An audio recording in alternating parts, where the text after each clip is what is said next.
Всем привет! Когда мы слышим слово шелк, то чаще всего представляем себе гладкую блестящую ткань.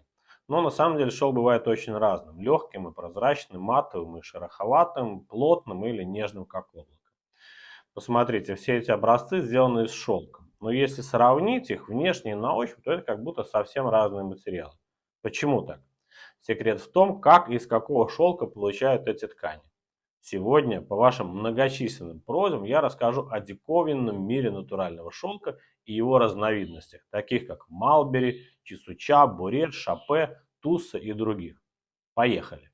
И не забывайте подписываться, чтобы это видео увидело больше людей и текстильной безграмотности стало чуть-чуть меньше. Ранее я делал две передачи о шелке. Первая об истории его происхождения, а вторая о переработке коконов тутового шелкопряда и о свойствах шелка. Вот в таком коконе, если его размотать, от 800 до 1500 метров и даже в редких случаях до 2 километров нити. При размотке же, как правило, получается 500-700 метров шелковой нити. Внутри кокона находится куколка, которую замаривают в специальных морилках, чтобы она не прогрызла и не испортила кокон. Прогрызенный гусеницей кокон размотать невозможно, а значит невозможно получить длинную шелковую нить. Размотать лишь один кокон чрезвычайно сложно. Нить слишком тонкая и будет часто рваться.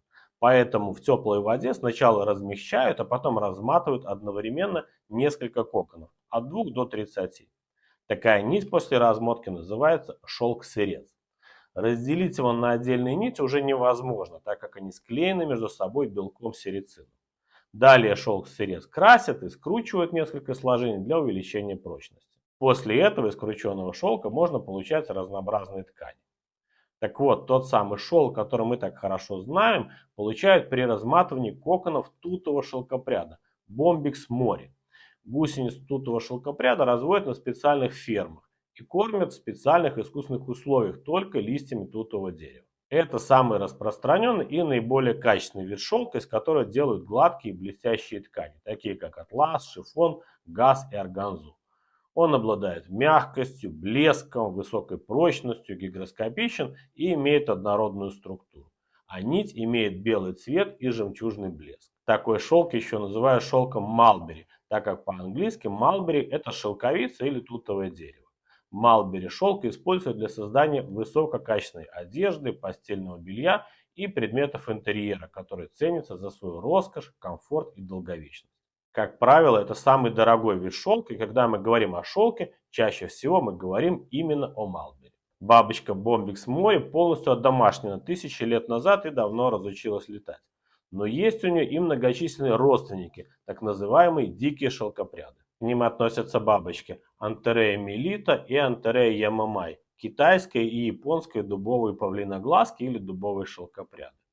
Антерея ройлей – это гималайский дубовый шелкопряд. Антерея осаментис, ассамский шелкопряд. Бомбикс мандарина, это дикий тутовый шелкопряд, предок одомашненного. Файселемия рисина, это клещевинный шелкопряд. Этакас атлас, павлиноглазка атлас. Бабочки семейства анафи, их очень много. Например, анафи ретикулат вока, сетчатый вокер. То есть дикими будут все виды шелка, не произведенные тутовым шелкопрядом. Всего в мире их насчитывается более 500 видов, но только некоторые из них используются для производства ткани. Впечатляет. И да, шелк этот сильно отличается между собой по качеству, толщине и цвету и позволяет получать разнообразные и прекрасные ткани.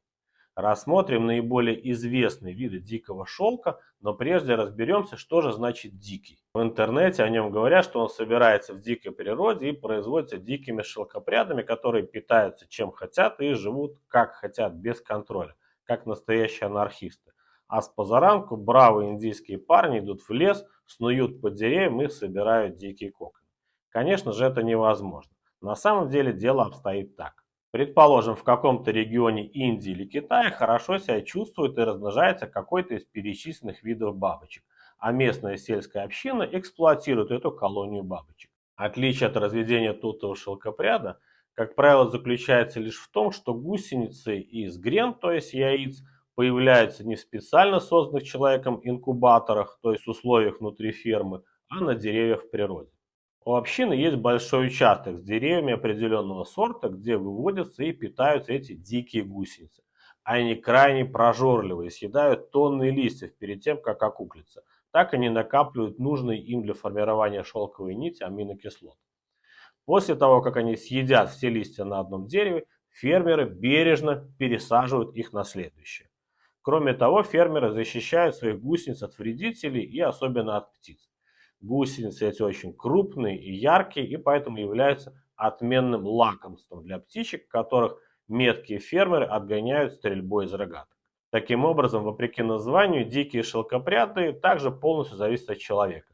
Часть диких бабочек за сотни тысяч лет разведения утратила способность летать, а часть продолжает, их можно встретить в дикой природе. Далее все происходит по стандартной схеме. Окукливание гусениц, сбор человеком коконов, замаривание гусеницы внутри кокона, а затем размотка коконов, крошение, скручивание нескольких нитей в одну и, наконец, ткачество и декорирование тканей. Ну, думаю, с дикостью диких шелкопрядов мы разобрались, и поэтому движемся дальше. Самым известным из представителей дикого племени является шелк тусса, из которого делают такую известную шелковую ткань, как чесуча, или как ее еще называют чесунча, или даже чесучча, от китайского слова сырой шелк. Названий у этого вида шелка много: тусор, тусур, тусер, тусах, тусон и так далее. Получают такой шелк от гусениц китайских и японских дубовых павлиноглазок, или их еще называют дубовый шелкопряд. В промышленных масштабах дубового шелкопряда разводят в Китае и Индии уже сотни лет. В основном это крупные и средние фермерские хозяйства с очень большой долей ручного труда. Ну, Китай вообще крупнейший в мире производитель шелка, а в Индии это обусловлено тем, что много чесучи идет на производство дорогих шелковых сари высокого качества. Есть такие хозяйства и в Таиланде, Вьетнаме и Японии. Чаще всего это небольшие фермерские хозяйства, которые работают как часть культурного наследия и сохранения ремесленных традиций региона. В разное время такие хозяйства были в СССР, в России на Дальнем Востоке, в Беларуси, Украине и Молдове. Но это вообще были больше экспериментальные научные хозяйства. В СССР, кстати, дубового шелкопряда разводились с 1937 года по 1957 в Чувашской АССР. Но к 1957 году советская промышленность освоила производство искусственного шелка или вискозы, и в СССР стали упразднять учреждения, которые занимались разведением дубового шелкопряда. Несмотря на название «дубовый», гусеницы могут питаться и листьями других деревьев в зависимости от региона. Например, березы, орешника или каштан. В индийских фермерских хозяйствах Западной Бенгалии его разводят в лесных массивах, где растут деревья терминалия арджуна и асан или терминалия лавровая. Эти гусеницы завивают коконы по размеру гораздо больше, чем гусеницы тутового шелкопряда. Иногда их размеры даже достигают размера небольшого куриного яйца. Коконы коричневого цвета, в отличие от белых коконов тутового шелкопряда. Коричневый цвет получается за счет танина, содержащегося в листьях, которым питаются гусеницы. Дикий шелк, как правило, сложнее отбеливать и красить, в отличие от шелкового малбери. Однако большинство тканей, произведенных дикими шелкопрядами, имеет свои красивые природные расцветки от золотистого до светло-коричневого, и иногда их даже не красят. Получается так называемый сырой шелк. Дикий шелк получается более толстый, грубый, менее эластичный и прочный по сравнению с тутовым. После замаривания коконов в чанах с содой и горячей водой для размягчения белка серицина, склеивающего нити в коконе, начинается процесс размотки, который осуществляется или полуавтоматически на специальных машинах, или вручную на женских бедрах. Это не шутка. Иногда на ногу кладут специальную керамическую накладку, посмотрите. Учат, кстати, этому мастерству годами с самого детства. Так как дикий шелк более толстый и грубый, размотка происходит неравномерно. С коконов сразу сматывается не одно волокно, а прядь толщиной в несколько волокон, и по всей длине нити образуются многочисленные утолщения, которые в дальнейшем придают чесуче ее вот тот самый неповторимый натуральный вид. Затем размотанную нить красят натуральными или синтетическими красителями. Так краска лучше проникает в структуру волокна. Далее несколько нитей в зависимости от назначения скручивают вместе на крутильных машинах или на ручных прялках. И только потом тусса шелк идет в ткацкое производство, где из него получают плотные ткани, как правило, полотняного переплетения. Поскольку дикий шелк состоит из более толстых и неравномерных по толщине нитей, он менее блестящий, чем шелк тутового шелкопряда. Из-за этой неравномерности и множества дефектов в виде налетов, шишечек и узелков ткань чесуча приобретает матовый приглушенный блеск и широковатую фактурную поверхность, подчеркивающую ее натуральность. В чем, в общем-то, и состоит ее ценность. Из чесучи шьют юбки, платья, костюмы, плащи, брюки, жакеты и, конечно же, сари. В XIX веке изделия из чесучи считались предметами роскоши. Из нее шили праздничные мужские рубашки, женские нижние юбки и занавески. В XIX веке также произведенная в России чесуча в больших количествах отправлялась на экспорт, а в Европу чесуча пришла из Индии через Великобританию. Из-за грубости и отсутствия блеска дикий шелк не подходит для постельного белья, но прекрасно подходит для изготовления одежды, пошива штор, занавесок и драпировок. Часто чесучу не подвергают дополнительной отделке, поэтому ткань из нее хрустящая на ощупь. В Индии, где популярны накрахмаленные ткани, чесуча ценится как раз за свою жесткость при изготовлении сари.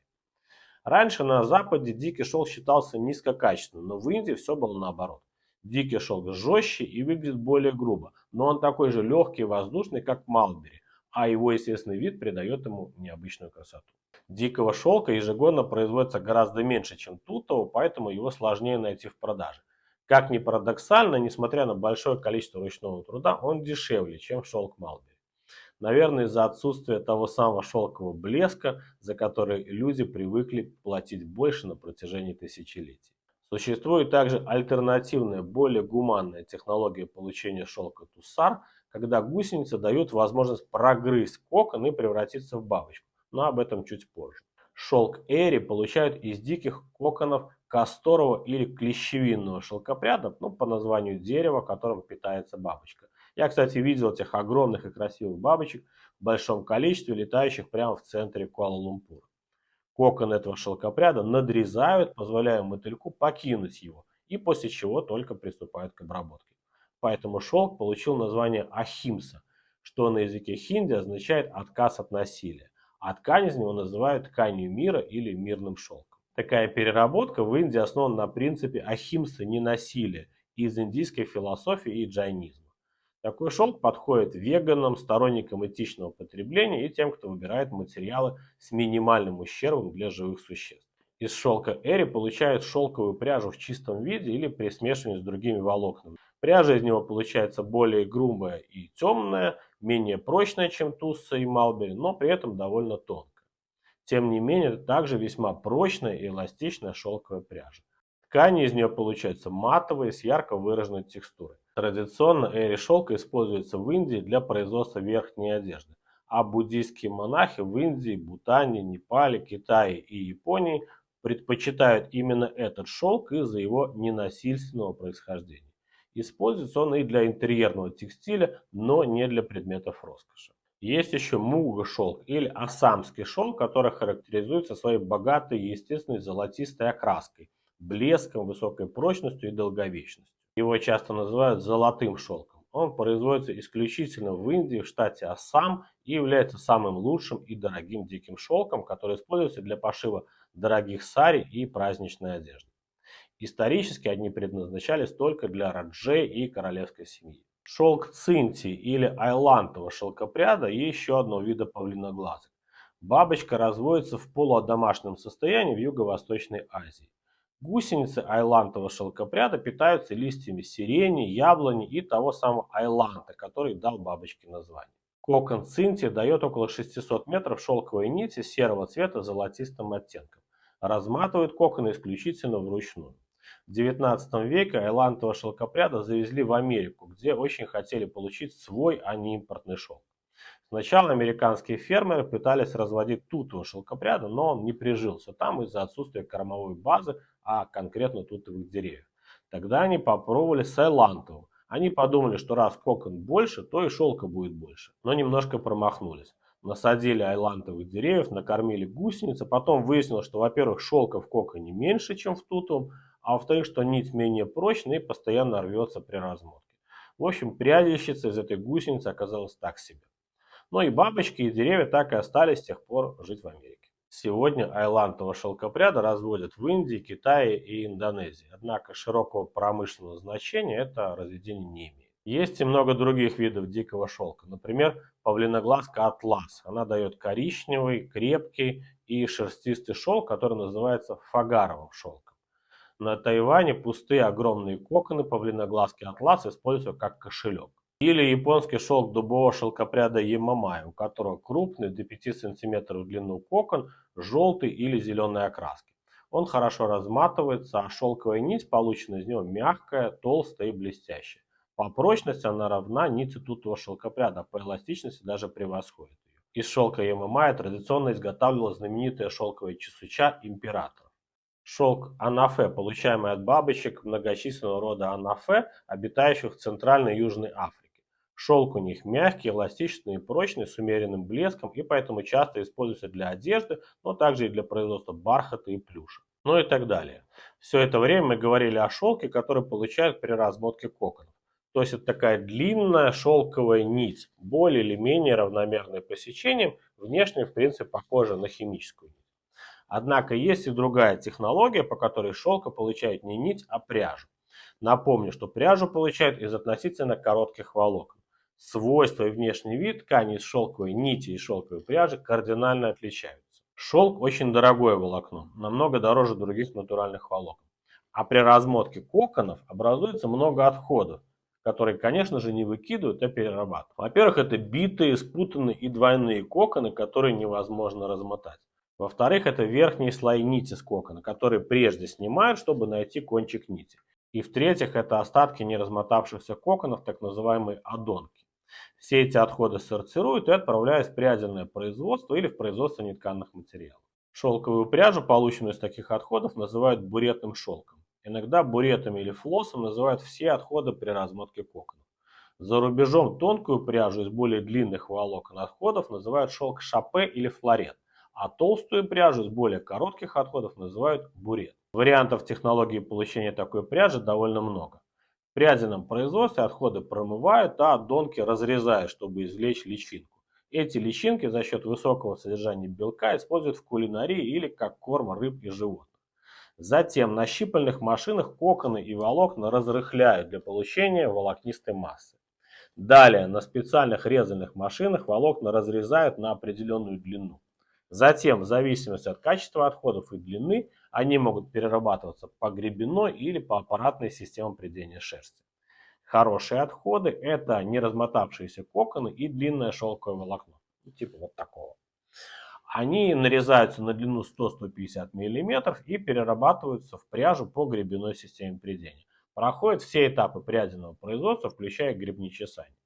Из таких волокон можно получать пряжу из 100% шелковых волокон, а можно смешивать их, например, с шерстью, полиэфирным или вискозным волокном. По такой технологии получают пряжу 15-25 текс, которую можно использовать в производстве тонких одежных тканей. Такая пряжа очень прочная, равномерная и имеет красивый блеск.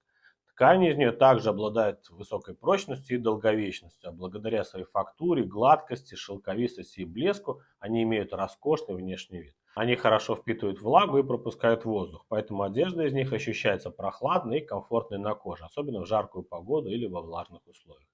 Это делает такой шелк прекрасным выбором не только для одежды, но и для постельного белья и аксессуаров. Менее ценные отходы – это отходы переработанного гребенного шелка и сильно засоренные отходы, образующиеся при размотке коконов. Длина таких волокон в среднем 1,5 см. Такой шелк перерабатывается по самой короткой системе прядения – аппаратной, у которой всего 3 технологических перехода. И из него получают толстую и менее равномерную пряжу линейной плотности порядка 100 текс. Она имеет небольшие шишки на поверхности, поэтому ткань из нее такая рельефная и фактурная. Такой шелк матовый, неоднородный, но очень мягкий при этом. Внешне ткань может напоминать довольно грубый лен, но она объемнее, теплее и гораздо мягче на ощупь.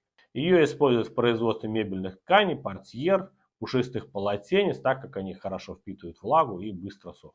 До 20 века буретный шелк использовался исключительно как наполнитель для подушек и одеял. Сейчас из него также производят очень теплые и легкие одеяла и наполнители для них. Для этого коконы и отходы от размотки разрыхляют, расчесывают и преобразуют в равномерное полотно, которое затем прошивается. Ну вот и готов теплый и легкий наполнитель для одеяла. Отходы при размотке образуются и для дикого шелка, и для шелка тутового шелкопряда. Более ценный, конечно же, последний. Помните, я уже говорил сегодня о так называемом мирном шелке. Иногда его еще называют экологичным, веганским, эко-силк, sustainable silk или ахимса шелк. Это когда гусеница остается живой. Она прогрызает кокон, превращается в бабочку и улетает. А только затем начинается переработка кокона. Прогрызенный кокон размотать уже невозможно, а значит, из него можно сделать только пряжу по описанной технологии. Их разволокняют вручную на мелких фермерских хозяйствах или в промышленных объемах на специальном оборудовании и далее перерабатывают в тонкую пряжу шапе по описанной технологии. При ручном же разволокнении таких коконов мастера получают неравномерную и шишковатую непрерывную нить, минуя все переходы прядиного производства. Затем из нее делают фактурные ткани, как правило, тоже на ручных ткацких станках. Так можно перерабатывать и шелк тутового шелкопряда, и дикий шелк. Экологичный шелк из гусениц дикого шелкопряда называют тусар гикка. Сейчас в связи с экоповесткой и этической направленностью современной моды тренд на шелковые изделия, при переработке которых ни одна бабочка не пострадала, весьма актуален. И еще про один вид шелка я расскажу вам сегодня. Это дюпиони шелк. Технология его получения следующая. Сначала среди всех коконов тутового шелкопряда находят двойные коконы. Они получаются, если две гусеницы находились при окукливании очень близко друг к другу и окукливали друг друга, образуя большой двойной кокон.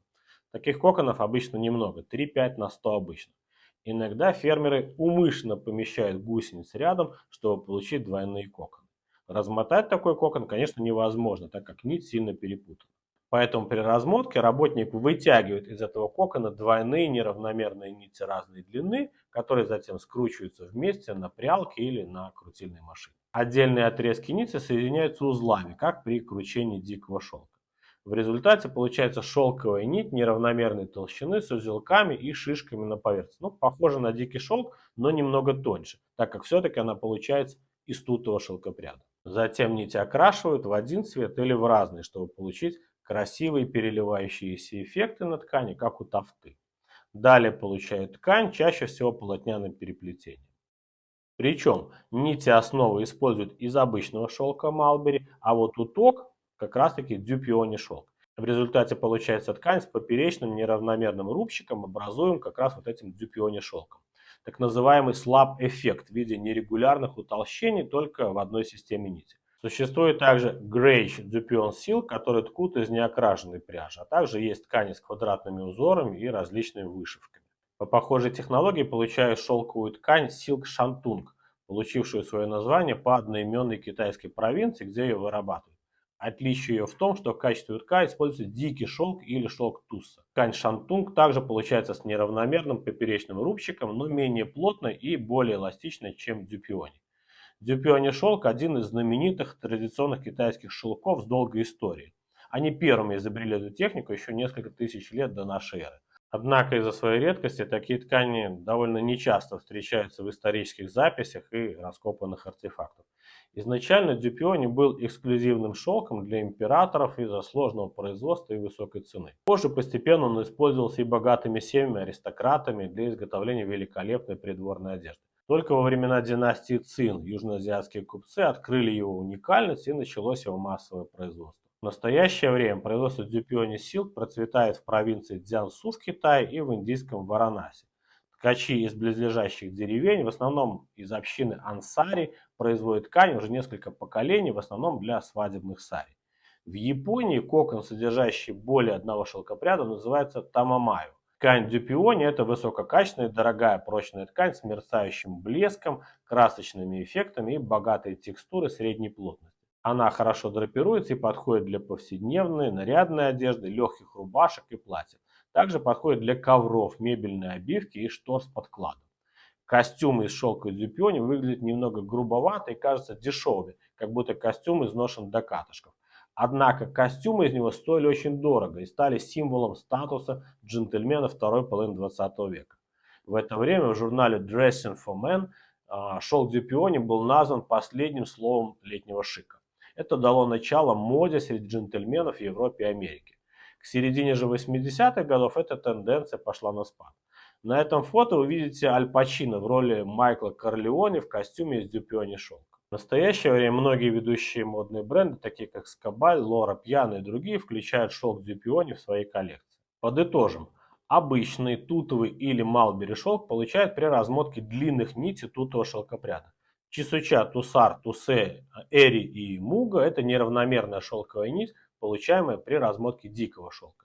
Буретный шелк, флорет и шапе – это пряжа из шелковых волокон разной длины, получаемой из отходов размотки коконов. Такой шелк может быть ахимса шелком или экологичным шелком, в том случае, если бабочка осталась жива. Дюпиони же шелк получают при размотке двойных коконов тутового или дикого шелкопряда. Трудно разобраться и не запутаться, но я старался. Ну и, конечно же, из такого разнообразия видов шелка производит и огромный ассортимент шелковых тканей. Это атлас, сатин, креп, шифон, туаль, органза, газ, чесуча, дюпиони, тафта, муслин или шармез, жаккард, вельвет и другие. Они очень сильно отличаются по фактуре, внешнему виду и плотности. И я обязательно сделаю о шелковых тканях отдельную передачу. Надеюсь, вам было интересно, поэтому не забывайте подписываться, ставить лайки и делиться этим видео. В создании этого видео, кстати, мне помогли мои друзья из Таджикистана, которые когда-то работали на крупнейшем в СССР шелковом комбинате в Ленинабаде, в Таджикистане. В комментариях пишите, про что еще хотелось бы услышать. Если же вы хотите поддержать канал, то переходите по ссылке в описании. Всем привет и до новых встреч!